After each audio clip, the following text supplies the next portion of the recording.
Salve, salve galerinha, tudo bom com vocês? Estamos aqui mais uma vez para trazer outro assunto muito relevante para Crateús e região. Estamos aqui nesse belíssimo obelisco que foi projetado por Oscar Niemeyer e simboliza a passagem da coluna Prestes por Crateús. Você sabia disso? Você sabe o que foi a coluna Prestes no Brasil? Você sabe que em Crateús existiu inclusive um conflito armado e que 2 pessoas foram mortas? Não? Vem com a gente e vamos descobrir todas essas histórias.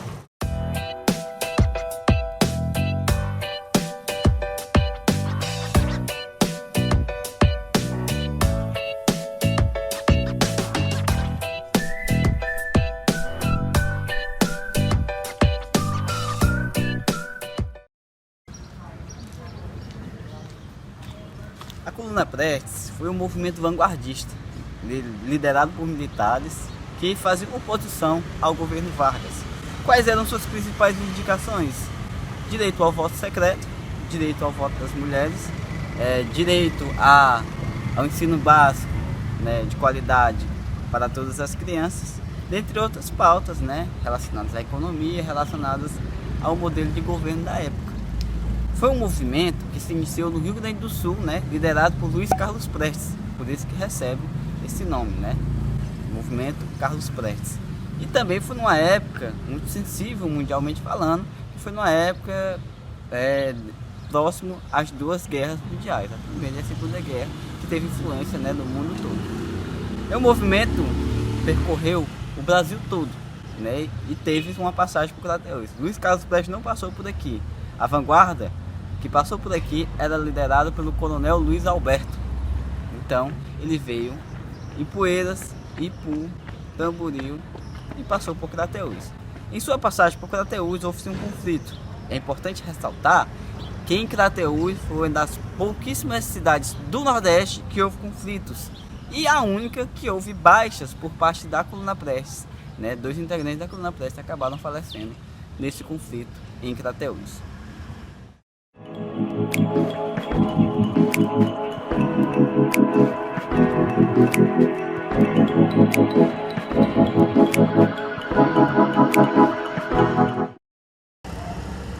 Aqui na rua João Tomé, nas vésperas da ocupação da Coluna Prestes por Crateús, aconteceu um fato histórico. Este qual foi? A dona Isabel Bonfim, então residente dessa casa, recebeu a visita de um mendigo. O mendigo bateu na sua porta e pediu água, né? Logo, a dona Isabel Bonfim percebeu os gestos educados do mendigo e o convidou para tomar uma xícara de café. Isso, papo vai, papo vem, né? A dona Isabel Bonfim com olhos e ouvidos bem atentos, porque já havia rumores, né, de que os revoltosos estavam aos arredores da cidade de Crateús. Então ela foi conversando com ele, papo vai, papo vem, e então descobriu algumas coisas, né? Foi conversando e notou que ele era bastante inteligente e bastante educado. Quando o mendigo saiu da sua residência, a dona Isabel Bonfim logo comunicou o delegado. O delegado então, né, abordou, né, encontrou ele muito facilmente nas ruas de Crateús e levou para a delegacia para interrogatório. Logo no início do interrogatório, o mendigo já não, sem muito meias palavras, já logo, né, se identificou como membro da Coluna Prestes e logo se identificou como o Capitão Pretinho, né? Esse foi o nome que ele deu ao delegado Peregrino Montenegro. E trocaram algumas farpas e o Peregrino Montenegro falou assim: olha, pode vir, podem ocupar o município de Crateús, que nós estaremos de prontidão para recebê-los. E então liberou o Capitão Pretinho para se juntar ao restante da sua tropa que estavam alojados aqui a 10 km de Crateús, na fazenda Pastos Bons. E esse foi um fato, né, que aconteceu às vésperas, né, da ocupação da Coluna Prestes em Crateús, no dia 15 de janeiro de 1926. A ocupação da Coluna Prestes por Crateús aconteceu da seguinte forma: eles se dividiram em 4, né, e cada um veio por um lado de Crateús e marcaram de se encontrar e de se localizar através de tiros. Então na madrugada do dia 15 de janeiro eles fizeram a ocupação em Crateús, né? Ambos, cada brigada vinha por um lado, liderado pelo coronel Luiz Alberto. Qual eram os seus objetivos? Primeiro, identificar o meio de comunicação da cidade, que estava localizado na estação ferroviária de Crateús, que era através do código Morse, né? Naquela época, estamos falando de 1926. Então, o único meio de comunicação que se tinha era o código Morse, que estava aqui na rodovia ferroviária. E então, né, como que eles chegaram aqui e cada grupo ia atirando para cima para um grupo localizar o outro. Nesse momento, a Polícia Militar de Crateús estava de prontidão, inclusive com diversos reforços, né? Um desses reforços bastante comentados pelos historiadores era o cangaceiro, né, Mourão, né? O cangaceiro Mourão, que era criminoso, tinha feito diversos crimes e foi solto nesse dia para se juntar à Polícia Militar para combater a Coluna Prestes, né? Que não era, os moradores não conheciam como Coluna Prestes, não conheciam como um movimento, e sim como os revoltosos, né? Inclusive há diversas histórias relacionadas aos revoltosos, né? Muitas pessoas enterravam seus pertences, né? Seus bens valiosos, as sombras dos juazeiros e outros, né? Por isso que aí vem as botijas, vem uma série de outras histórias relacionadas a esse período, né? Da passagem da Coluna Prestes, da passagem dos revoltosos por Crateús. Então, nesse momento em que os grupos se localizam, dois grupos vieram para cá, para a Praça dos Pirulitos, que até então era a Praça da Estação, né? Nesse momento, né, o conflito se iniciou aqui. Então era a Polícia Militar de um lado e os revoltosos de outro, né? E os revoltosos conseguiram atear fogo, inclusive em um vagão que continha algodão, né? E isso causou um impacto e acabou acordando a população crateuense toda por conta desse alvoroço.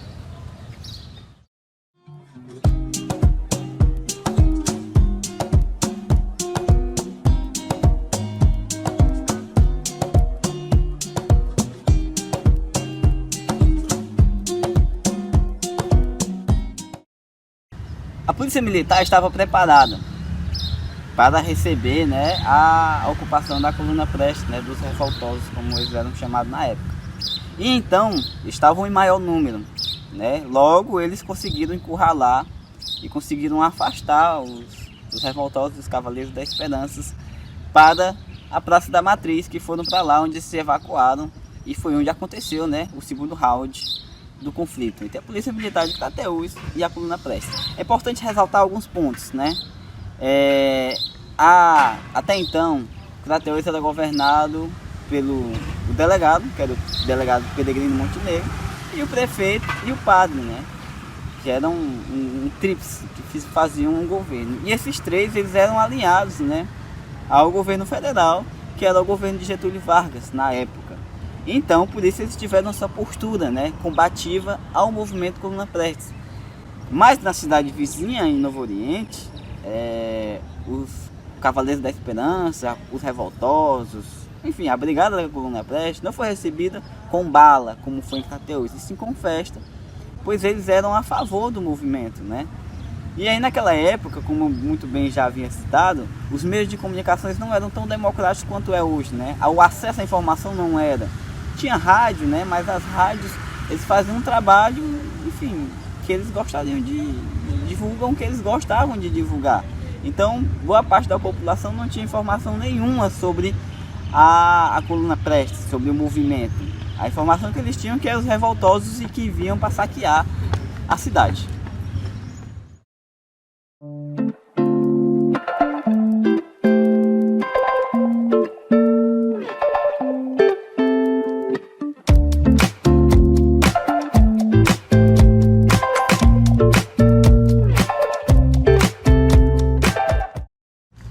E aqui na Igreja da Matriz aconteceu o segundo combate.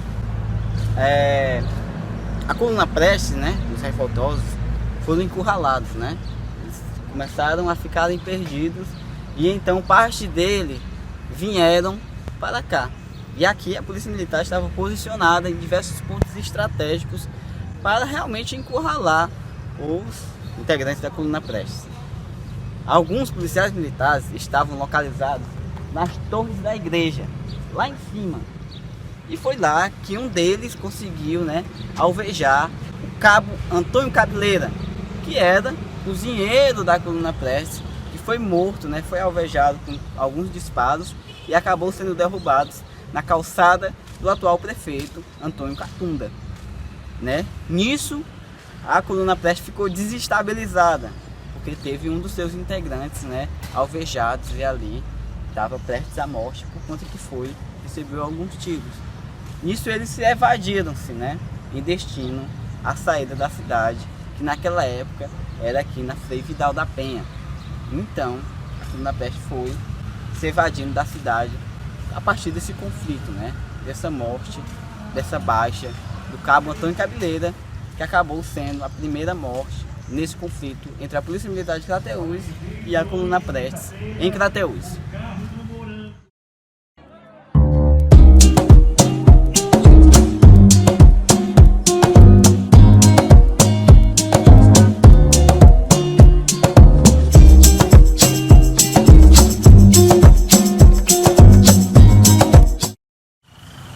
Estamos na rua Padre Macedo, ou Rua da Pimenta, como era conhecido. Aqui aconteceu o último conflito da passagem da coluna Prestes com a Polícia Militar de Crateús. Aqui aconteceu, né, o mais trágico deles, pois foi um ato de traição, um ato de covardia que aconteceu. O tenente Tarquino, em um ato de coragem, né, de tentar resolver aquela situação toda, chamou o delegado Peregrino Montenegro para amarrar as camisas. O que é amarrar as camisas? Amarrar as camisas é um combate de faca e que as pessoas amarram as camisas para que evite de um ou outro fugir.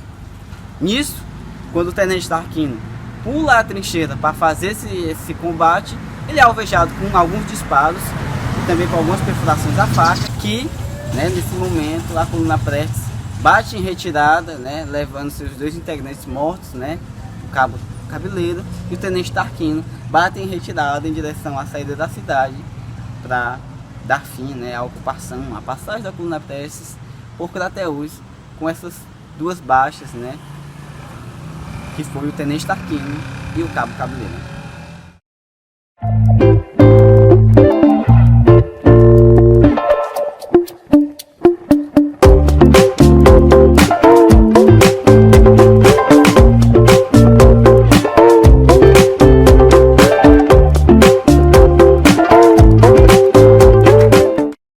Então, né, após os dois conflitos, né, os diversos conflitos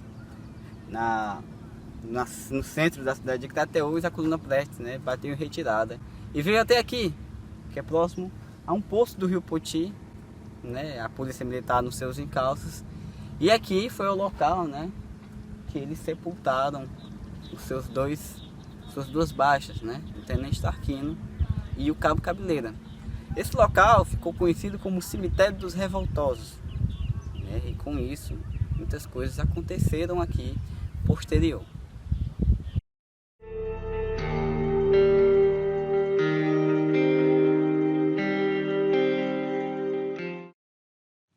Aqui era a placa que estava de pendurada aqui, que simbolizava o local aqui. Em gestões passadas, havia-se um projeto de criação de uma unidade de conservação aqui, né, que, como muito bem vocês podem perceber, caiu no esquecimento. Hoje o poder público parece que finge que esse espaço não existe, pois ele está em completo descaso, né? Há muito mato, há desmatamento, enfim, não há um cuidado com esse local que possui um valor cultural, um valor histórico gigantesco para a nossa região.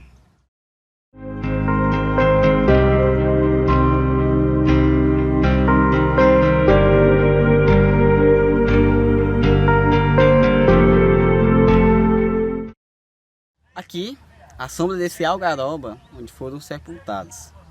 E aí muitas coisas precisam ser ponderadas e pontuadas. Primeira, como a Polícia Militar estava no seu encalço, né, no encalço da coluna Prestes, eles não tiveram tempo de fazer um sepultamento digno, né, de cavar uma tumba para os dois combatentes. Então ambos foram enterrados juntos, na mesma cova. Então bateram em retirada. E o que aconteceu? Como eles foram enterrados de maneira muito rasa, né, a cova foi muito rasa, né, no outro dia, pela manhã, os cachorros da comunidade aqui da Ponte Preta, os cachorros vieram e fuçaram, né? Logo, né, a população da comunidade veio e percebeu aquilo, então, né, tiveram, né, o bom senso de vir e fazer o sepultamento, né, de realmente cuidar daqueles corpos para que eles chegassem, né, no plano espiritual de maneira decente. Com isso, a população construiu-se uma crença, né, que aqui não era o cemitério dos revoltosos, e sim o cemitério dos Cavaleiros da Esperança, né. Então esse local, né, passou a receber não somente foram sepultados os Cavaleiros da Esperança, né, o Cabo Cabeleiro e o Tenente Tarquino, mas também corpos dos anjinhos, né, que são bebês recém-nascidos que morrem, né, com poucos dias de vida. Então eles foram começando a ser sepultados aqui. Mas aí é importante porque assim, quando eu era criança, eu vim aqui algumas vezes e meu avô me contava algumas histórias. Uma delas assim que são realmente de arrepiar os cabelos, porque ele apontava assim para esses túmulos menores, né, que são de crianças, que são de anjinhos, me falava: Jair, esse cabo era tão ruim, que ele foi enterrado em pé, né? E essa era alguma das histórias que eram contadas assim por conta de realmente da falta de informação, né? Que eram as pessoas que eram os revoltosos, que vinham para saquear as cidades, e que nas cidades que eles passavam roubavam tudo, que não era um caso. Sim, a coluna Prestes fazia saques, né? E existia esses fatos históricos, mas aconteciam esses saques porque eles eram uma brigada que passavam tempos e tempos viajando e tinham que sobreviver, não justifica. Mas faziam sim saques, mas não eram como as histórias retóricas eram contadas, né? Que, por exemplo, essa história que meu avô me contou não era verdade, né? Era uma mentira, porque não era uma pessoa, e muito menos ela foi enterrada em pé, e sim era um corpo de um anjinho. E assim, aqui a gente está bem próximo do Rio Poti, né? Cerca de 1 quilômetro. E existia-se um projeto de criar uma unidade de conservação aqui, né? De transformar esse espaço numa unidade de conservação que é bem próximo à cidade, a gente está praticamente dentro da cidade, e que foi caindo no esquecimento e hoje se encontra num descaso total, né? Inclusive, a gente fica muito triste em ver um espaço assim com um potencial cultural, histórico gigantesco, caindo no esquecimento, né? A população craterense, acredita que uma parcela muito insignificante tenha conhecimento de como está a condição desse local atualmente, e assim, é horrível. E aí galera, gostaram do nosso vídeo? Então não se esquece de se inscrever no nosso canal, não se esquece também de dar um likezinho, e se você que é professor ou professora quer usar esse material na sala de aula, ótimo, maravilhoso, tá super autorizado. Quer também convidar a gente para dialogar sobre esse assunto ou dentre outros assuntos que estão em volta à história do nosso lugar, do nosso Crateús, chama a gente. O contato institucional da gente vai estar aqui na bio, na descrição desse vídeo. Então, não perde essa oportunidade de exaltar o nosso lugar, de exaltar a nossa história e de fazer situações de descaso público como esse mudarem. Tamo junto? Não se esquece do joinha.